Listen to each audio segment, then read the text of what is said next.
اعوذ باللہ من الشیطان الرجیم بسم اللہ الرحمن الرحیم۔ حضرت لقمان غلام تھے، اس کے مالک کا نام قین ہے۔ اس کے مالک نے ایک دفعہ کہا حضرت لقمان سے کہ جاؤ ایک بکرا ذبح کرو اور اس کے جسم کے 2 ٹکڑے جو بہترین ہیں، سب سے بہترین ہیں، ان کو کاٹ کر پکا کر میرے سامنے لے آؤ۔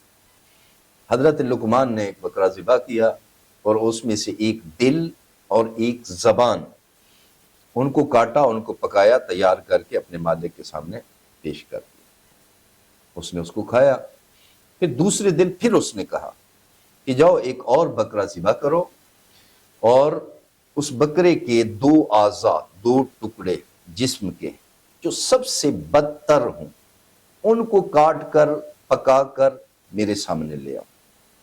حضرت سلیمان نے دوسرے دن بکرا ذبح کیا اور پھر دوسرے دن بھی یہی کیا، ایک زبان اور ایک دل، ان کو کاٹا، ان کو پکایا، پکا کر اس مالک کے سامنے رکھ دیا۔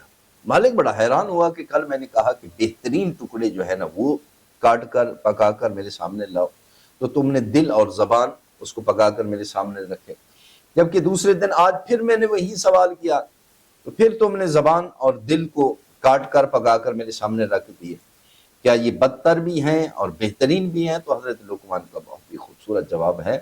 حضرت لقمان نے کہا کہ اگر زبان اور دل پاک ہوں تو یہ بہترین غذا ہے، اور اگر یہ پلیت ہوں، یہ نجس ہوں، تو کائنات کی بدترین غذا ہے، اور بدترین ہے وہ شخص جس کا دل میلا ہو، جس کی زبان میلی ہو۔